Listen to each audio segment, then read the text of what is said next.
So you're down in Orlando, only have a weekend, and you're wondering, do I have enough time to do Walt Disney World? Well, in this week's video, you're in luck because we're gonna take you through how we did 4 parks in 48 hours. Cue the intro. What's up YouTube? Trevi from the Adventure Buddies, the modern travel family, bringing you another video filled with tips, tricks, and inspiration to make sure you maximize your next family adventure, like we always do here at the Adventure Buddies.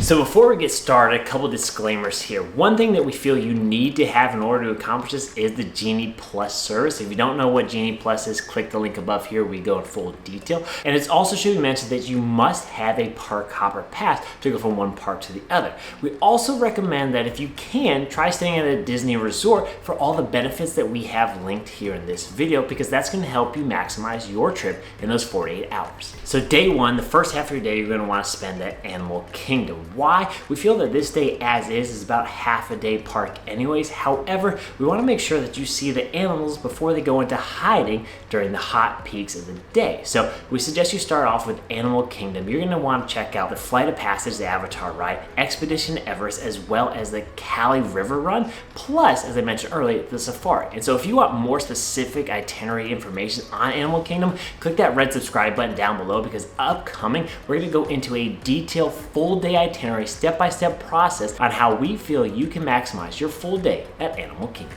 And so after you get done with Animal Kingdom, this is how you're gonna wanna spend your next part of your day. That part's gonna start after 2 p.m. Why? That's because Park Hopper allows you to go to the next park after 2 p.m. And so the next park that you're gonna wanna go to is Magic Kingdom. So if you haven't been to any of the Disney theme parks, Magic Kingdom is one of the most iconic. This is the one that has some of the rides such as Space Mountain, Splash Mountain, Thunder Mountain, Jungle Cruise, and most importantly, this is where you're going to see the parades and the majority of the characters. So we highly suggest you spending the rest of your afternoon and evening here at Magic Kingdom. Plus, you're going to want to make sure you get that Magic Kingdom iconic photo when it's all lit up. All right, now for day 2, you're gonna wanna spend your mornings here at Hollywood Studios. This arguably was probably our family's top park. Why? Because they had so many fun adventures, and we probably feel that you could spend the entire day there if you choose. And so if you want that full itinerary on Hollywood Studios, click that red subscribe button, because we're gonna have that coming to you very shortly. And so as you hop into this, Hollywood Studios is known for having some of the most attractions in any of the Disney parks.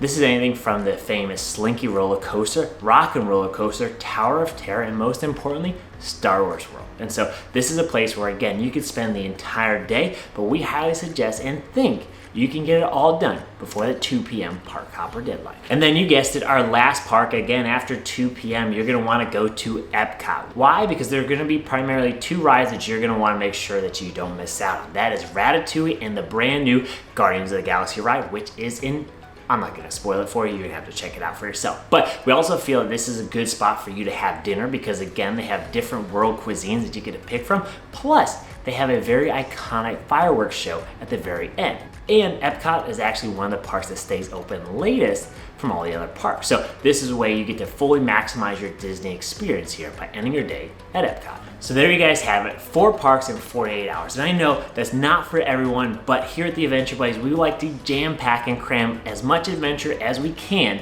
in a shortest amount of time. And so if you want to see a detailed itinerary, how we leverage lightning lane passes to make sure that even on Memorial Day weekend, we rode every ride and didn't have to wait in any lines, click that red subscribe button, because we got the detailed itineraries coming for you next. And so I'm Matt from the Adventure Buddies, and if you like this video, please consider giving us that big thumbs up. Again, subscribe down below for more travel tips and adventures, and most importantly, remember, life's an adventure.